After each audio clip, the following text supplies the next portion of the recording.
Bruce লি এই নামটি শোনার পাশাপাশি এই ব্যক্তির সঙ্গে আপনারা প্রত্যেকেই পরিচিত আছেন। আর এই পৃথিবীতে এমন কোনো মানুষ নেই যে ব্রুস লির নাম শোনেনি। সাধারণত এটা মনে করা হয় যে এক্সারসাইজ শরীরের জন্য লাভদায়ক হয়ে থাকে, তবে ব্রুস লির মৃত্যুর কারণ হিসেবে তার এক্সারসাইজকে মনে করা হয়। বলা হয়ে থাকে তিনি নাকি প্রয়োজন অতিরিক্ত ব্যায়াম করতেন। কার্ডিও থেকে শুরু করে মার্শাল আর্ট এক্সারসাইজ সব ধরনের ব্যায়াম করেছেন। এছাড়াও বিভিন্ন রকমের আসনের পাশাপাশি মার্শাল আর্ট খুব ভালোভাবে জানতেন। প্রত্যেক দিন তিনি অধিক মাত্রায় এক্সারসাইজ এবং প্র্যাকটিস করতেন, যার ফলে তার কাছে ঘুমানোর জন্য পর্যাপ্ত পরিমাণে সময় থাকতো না। আর এমনটা বলা হতো যে অধিক পরিমাণে এক্সারসাইজ করার ফলে তার অনেক ঘাম হতো, যার ফলে একটা সময় বিরক্ত হয়ে তার শরীর থেকে ঘামের গ্রন্থিকেই সরিয়ে দিয়েছিল, যার ফলে হিট স্ট্রোকের কারণে একদিন তার মৃত্যু হয়ে যায়। যদিও বা ব্রুস লির মৃত্যুকে ঘিরে অনেক রকমের থিওরি রয়েছে, তবে একটা জিনিস কমন, সেটা হচ্ছে প্রত্যেক দিন অধিক পরিমাণে এক্সারসাইজ তার মৃত্যুর ক্ষেত্রে বিশেষ ভূমিকা পালন করেছে। তবে এই অধিক মাত্রায় এক্সারসাইজ এবং প্র্যাকটিস করার ফলে ব্রুস লির মধ্যে এমন একটা শক্তি এসে গিয়েছিল যেটা কোনো সাধারণ মানুষের পক্ষে করাটা সম্ভব ছিল না। আর কোনো সাধারণ মানুষ তার কাছে কিছুই না। মার্শাল আর্টের দুনিয়ায় খুবই কম ফাইটার রয়েছে যারা ব্রুস লির প্রতিদ্বন্দ্বিতা করতে পারত। যদিও বা ব্রুস লি প্রায় 50 বছর আগেই মারা গিয়েছিল, তবে আজ পর্যন্ত ব্রুস লির মতো এতটা গতিসম্পন্ন এবং দক্ষতাপূর্ণ ক্যারাটেম্যান খুঁজে পাওয়াটা দুষ্কর। অনেকেই তাকে অনুসরণ করার চেষ্টা করেছে, তবে ব্রুস লি ছিল এমন এক সুপার হিউম্যান যাকে কপি করাটা ইম্পসিবল ছিল। তবে তার ক্যারাটে এবং শক্তি দেখার পর প্রায় সময় কিছু মানুষ মনে করত সে হয়তো অন্য কোনো গ্রহ থেকে এসেছে। ব্রুস লির নিজস্ব একটা ফাইটিং স্টাইল রয়েছে। এই স্টাইলগুলির মধ্যে ব্রুস লি যেটা সব থেকে বেশি দক্ষতার সঙ্গে ব্যবহার করতে পারত সেটা ছিল বিদ্যুতের গতিতে পাঞ্চ মারা। এই পাঞ্চ এতটাই গতিসম্পন্ন হতো যে প্রতিদ্বন্দ্বীর চোখের পলক ফেলার আগেই হিট করে দিত। অনেকের মতে ব্রুস লি অন্যান্য ফাইটারদের থেকে সেরা হওয়ার কারণ ছিল সে ছিল খুবই দ্রুত। যখন সে পাঞ্চ করত তখন প্রতিদ্বন্দ্বীর কাছে একদমই সময় থাকতো না নিজেকে ডিফেন্স করার জন্য। তবে সেই সময় অনেকেই ব্রুস লিকে একজন সাধারণ ফাইটার হিসেবে গণ্য করত, আর কিছু মানুষ মনে করত ব্রুস লি হয়তো শুধুমাত্র সিনেমাতেই এমন ফাইটিং কৌশল দেখাতে পারত। আর প্রায় সময় অনেক মানুষ তাকে চ্যালেঞ্জ করত আর তার যোগ্যতাকে বাস্তব জীবনে ব্রুস লির সঙ্গে টেস্ট করার চেষ্টা করত। 1976 সালে লং বিচ ইন্টারন্যাশনাল ক্যারাটে চ্যাম্পিয়নশিপে ব্রুস লিকে একজন বিশেষ অতিথি হিসাবে আমন্ত্রণ করা হয়। সেখানে উপস্থিত ছিল ভিক্টর মোরো। এই ব্যক্তি হলেন একজন বিখ্যাত আমেরিকান ক্যারাটে চ্যাম্পিয়ন। সেই সময় ভিক্টর 4 বার ওয়ার্ল্ড ক্যারাটে চ্যাম্পিয়ন হয়েছিল। ব্রুস লি সেখানে দর্শকদের সামনে তার কিছু বিশেষ ক্যারাটে মুভ প্রদর্শন করে দেখাচ্ছিল, বিশেষ করে তার লাইটিং ফাস্ট পাঞ্চ। কিন্তু সেই সময় ভিক্টর মন্তব্য করে ব্রুস লির এই পাঞ্চ খুবই স্লো। ভিক্টরের কাছে ব্রুস লির এই পাঞ্চকে ডিফেন্স করা কোনো ব্যাপারই না। তারপর ব্রুস লি ভিক্টরের এই চ্যালেঞ্জকে সকলের সামনে অ্যাকসেপ্ট করে। তারপর ব্রুস লি জানায় সে ভিক্টরের অভিমুখে একটা পাঞ্চ করবে আর ভিক্টরের কাজ হবে এই পাঞ্চটিকে ব্লক করা। তারপর তার মুখোমুখি হয় আর ব্রুস লি একবার নয় বরং 2 বার পাঞ্চ ডেলিভারি করে, আর এটাও নিশ্চিত করে যে ভিক্টরের মুখে এই পাঞ্চ যেন হিট না করে। তবে ভিডিও স্লো মোশন করে দেখলে আপনিও বুঝতে পারবেন যে ভিক্টর যখন ব্লক করার চেষ্টা করছে ততক্ষণে এই পাঞ্চটি কমপ্লিট হয়ে গিয়েছে।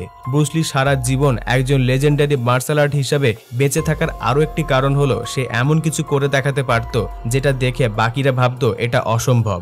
কারণ ক্যারাটে লড়াইয়ের সময় অল টাইম সতর্ক থাকাটা খুবই গুরুত্বপূর্ণ বিষয়। সামান্য একটা ভুলের কারণে আপনি গুরুতর আঘাতও পেতে পারেন। তবে ব্রুস লি এতটা দক্ষতা ছিল যে সে চোখ বন্ধ করে ফাইট নিতে পারত।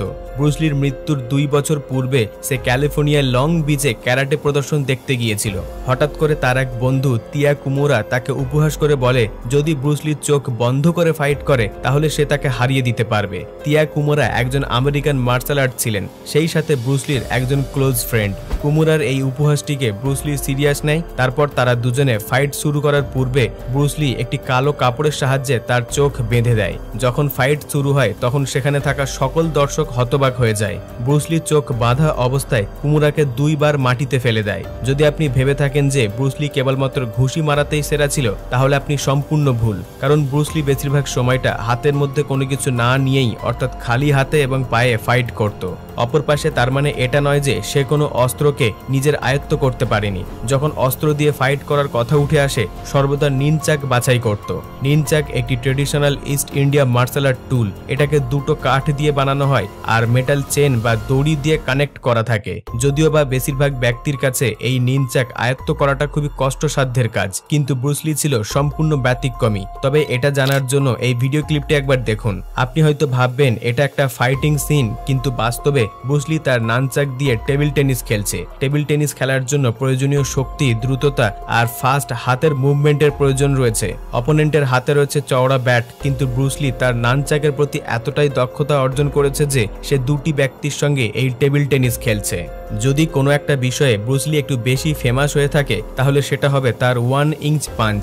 যদিও এটা একটা দুর্লভ স্টাইলের পাঞ্চ, কিন্তু অপোনেন্টের উপর খুবই এফেক্টিভ। অনেকেই ব্রুসলির এই স্টাইলটিকে কপি করার চেষ্টা করেছে, কিন্তু বাস্তব সত্য হলো এই টেকনিককে কপি করা প্রায় অসম্ভব। এই টেকনিকে অপোনেন্টের 1 ইঞ্চ দূরত্ব থেকে খুব দ্রুত পাঞ্চ করতে হয়, আর এটা এতটাই এফেক্টিভ হয়ে থাকে যে অপোনেন্ট ব্যালেন্স হারিয়ে মাটিতে পড়ে যায়। ব্রুসলির এই পাঞ্চটি আরো জনপ্রিয় হওয়ার কারণ হলো এটা ফিজিক্সের রুলকে ব্রেক করে। সাধারণত যখন আমরা কারুর দিকে পাঞ্চ থ্রো করি তখন হাতটিকে একটি নির্দিষ্ট দূরত্বে রাখতে হয়, তবেই আপনি গতিবেগ পাবেন, কিন্তু ব্রুসলির ক্ষেত্রে এই ল কাজ করে না। তার কাছে এটা যেন একটা ম্যাজিক। যদিও বা ব্রুসলি এই 1 ইঞ্চ পাঞ্চ আবিষ্কার করেনি, কিন্তু এর পপুলারিটি বাড়িয়েছে ব্রুসলি। স্ট্যানফোর্ড ইউনিভার্সিটির গবেষকদের মতে ছোট দূরত্বের মধ্যে মিলি সেকেন্ডের মধ্যেই ব্রুসলি পাঞ্চ ডেলিভার করতে পারে, আর এই পাঞ্চের আঘাত 50 কিলোমিটার গতিতে আসা কোনো গাড়ির আঘাতের সমতুল্য।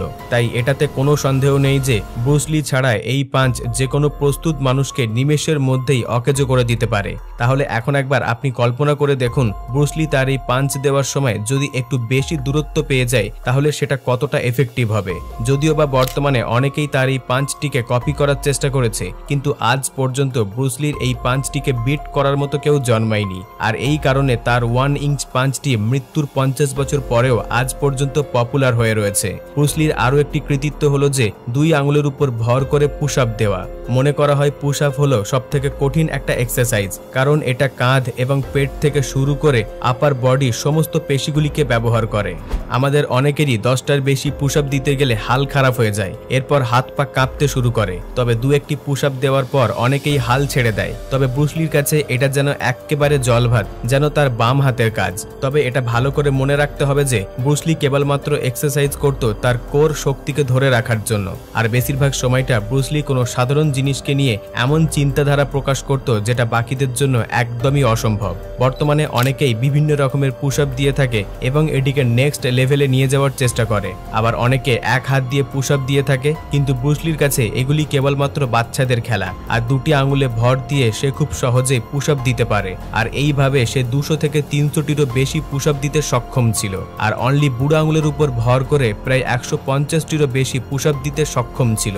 যদিও বা বর্তমানে অনেকেই এই পুশ আপে মাস্টার হতে পেরেছে, কিন্তু ব্রুসলি সেই মহান ব্যক্তি যে 2 ফিঙ্গারে পুশ আপটিকে সব থেকে বেশি ফেমাস করে তুলেছিল।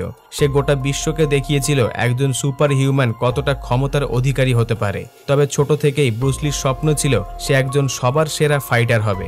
সেই কারণে সে খুব ছোট থেকেই স্কিল ডেভেলপ করার চেষ্টা করত। ব্রুসলির স্ত্রীর মতে সে সর্বদা ফ্রি টাইমগুলিতে এক্সারসাইজ করে কাটিয়ে দিত।